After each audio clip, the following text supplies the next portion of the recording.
Good morning, happy Saturday, crafty friends.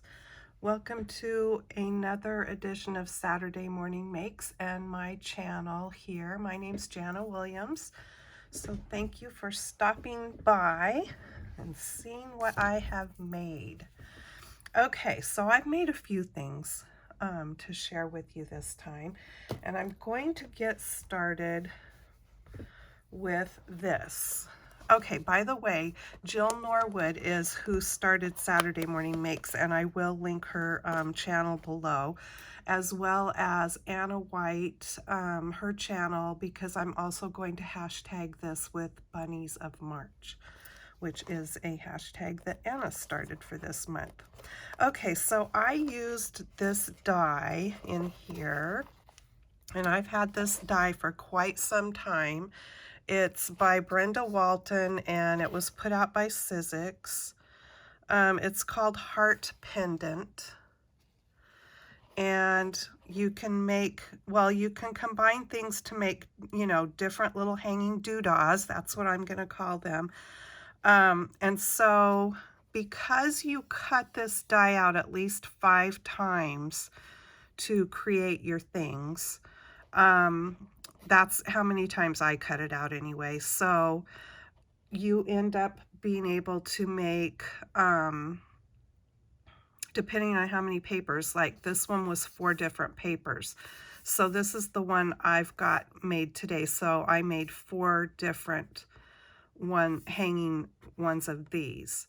And then I've got the leftover papers to make 4 of these. But now you could hang something different down in the middle of that one if you wanted. Or you could use this scalloped heart because you don't use it, it wasn't used over here. You could do the scalloped heart and the butterfly and the flowers. So there's just, any number of combinations that you can create your little hanging doodah with. And as you can see over here, it looks like they used maybe all of them to create that one. Let me put it up a little closer. So I've still got, like I said, all the ones to create this one, and I've got them in the package here, but I wanted to show you what the die looks like. It's a Sizzix Bigs die. So it cuts all the shapes out at once.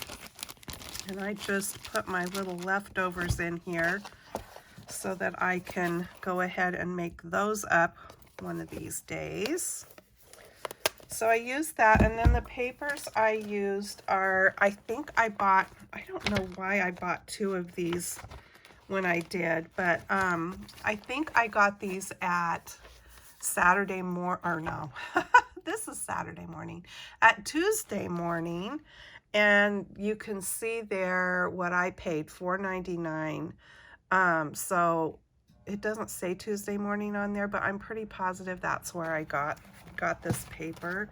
So I have all my scraps in a bag here, but the tablet or the package comes like this with like these different sizes cut here on the top, and then they just get bigger. So like this pattern is in here in the larger size right there. So it's the same pattern, but bigger on the big sheets. And there's a texture to this paper, like a linen sort of texture. I don't know. Yeah, there you can kind of see it. So anyway, this paper is made by Momenta. I'm doubting that you could probably even find it anymore because I've had it for quite some time, and usually by the time it hits Tuesday morning, and did I say our Tuesday, the one closest to me is no longer. It went out of business during the pandemic. But usually I think by the time things hit Tuesday morning, they're not in the other stores. Okay, let me show you my little doodahs I made. I've got them on my light stand over here, hanging on little metal clips. So here's the first one. It's not going to be that easy to show you because they're hanging goodies, right? So I used some beads that I had in my stash.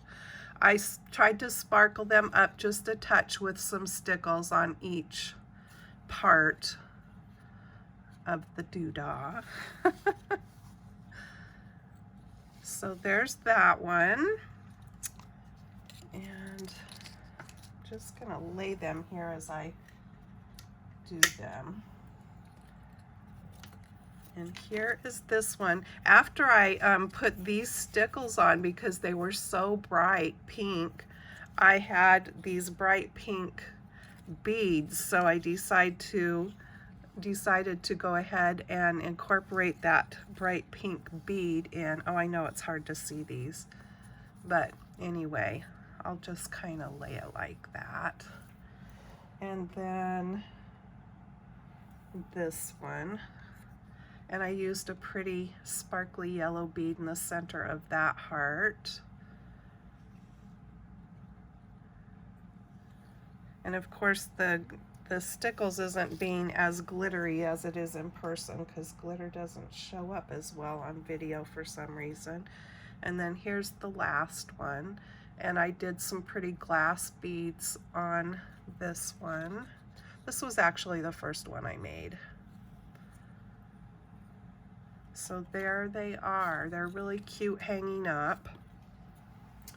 Let me get them put back over here and out of the way.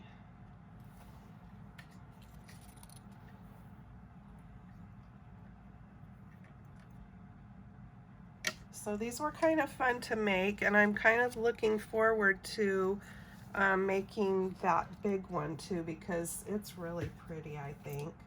And I've had this die in my stash for quite some time, and this is my first time using it. I'm hoping I'm not, and I'm sure I'm not the only one that buys stuff and then takes us a while to get things made. All right, so that was that one. Let me show you the things I used for my next project. So I used just a little bit of this white twine, which is from Stampin' Up. And I also used ribbons from this collection, which was, these are retired, but this was a ribbon collection from Stampin' Up. But I love these ribbons. I bought 2 packages of these when they had them available, because I just love the colors in them. Okay, I used these beads from Park Lane, which I got at Joann's, and I painted them white. I used a Sharpie and my white gel pen. I used the finest tip from these Legacy Writers from Close to My Heart, which I have had for many, many, many years.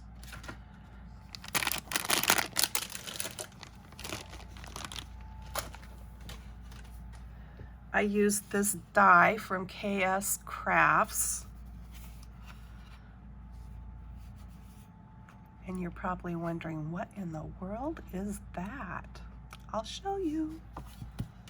Okay, I used a little bit of pink chalk from my chalk palette that I have had forever.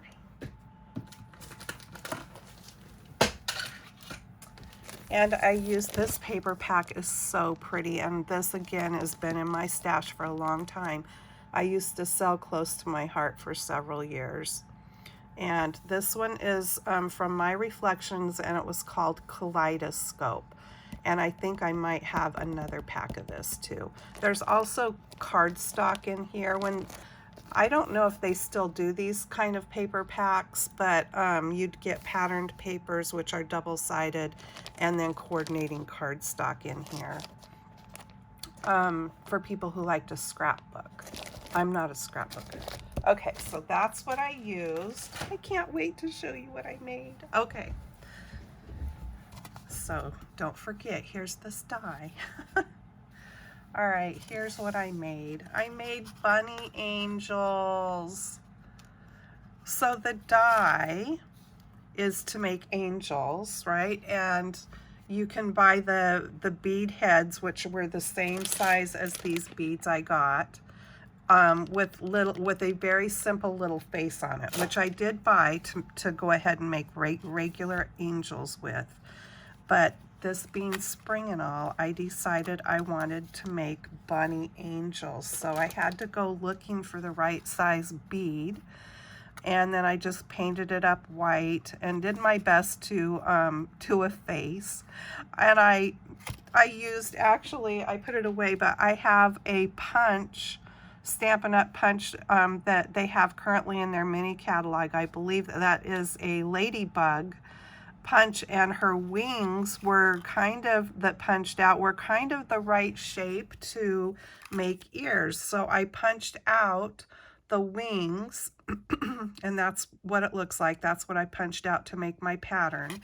And then I just drew this with a excuse me, with a pencil onto the white felt, and I cut them apart and just cut across there a little bit. Then I used hot glue to, you know, make the little pleat in them to do the ears, and then just glued them on. And that twine was right there what I used to tie, you know, where you tie that forms the little wings and stuff. So that's the first one, and then this was the second one that I got finished this morning. And so I used that pretty peach color ribbon on this bunny. And I'm not the best, you guys, at doing their faces, but I thought they turned out okay. And so, yeah, these are just hanging little bunny angels, and I'm pleased with the way they turned out. I think they're cute.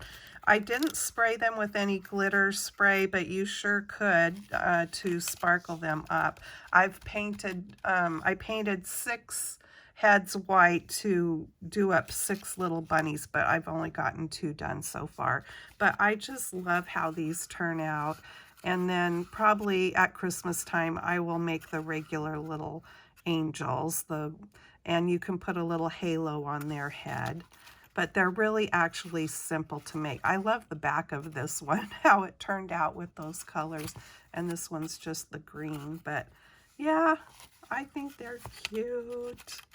Okay, so that's my little bunnies. And then one more thing, I used this Crafter's Secret cotton yarn that I got at Hobby Lobby, and I thought it was a pretty variegated color there. And I made a magic pot holder. So I joined this group on Facebook that is called, I think it's called Crocheted Pot Holders, Dishcloths, and Squares, something to that effect. But that's the name of the group, and everybody, well, not everybody, but a lot of people were on the bandwagon making these magic pot holders, and I thought that looks really easy. So they had a pattern in their files you could use, but I went looking on YouTube and found a gal that did, she showed how to make it, and it was just, she had really good instructions. I will try to link that below in the description box, her instructions. And so mine turned out just the way it was supposed to, and it's a really nice heavy pot holder. You could use it, you know, as a mat under your hot dishes as well. You don't have to put the loop on it for a hanging loop if you don't want to, but I did. And so yeah, I was pleased with how it turned out, and it's one of those kind of mindless projects that it's just all single crochet, super easy. It actually makes this little pocket, and then it just comes together and makes into the square. So it's just really fun, and that's why it's called a magic pot holder. So like I said, I will link that below, and here's my little bunnies again. I'm not going to put the little hanging doodahs up there, but so I hope you guys are having a great weekend. Be sure to check out Jill's channel and Anna's channel below, and the instructions for the pot holder if you are a crocheter and want to try that pot holder. I will try to get those all in the description box for you. And go check out the hashtag SatMornMakes and see what everybody else is creating on this Saturday. It can be anything. So as you can see, these are the things I did this week. I am a card maker too, but I didn't do any cards today. I did do cards yesterday on my Friday Fun Day video. So if you're interested, you can go take a look at that. And yeah, look on Instagram too, because people participate on there, as well as there might be some on Facebook. I don't know if people do it on Facebook as much, but just search that hashtag SatMornMakes and you will find a plethora of things to inspire you. Okay, have a great rest of your weekend, and I will see you in my next video. Bye-bye.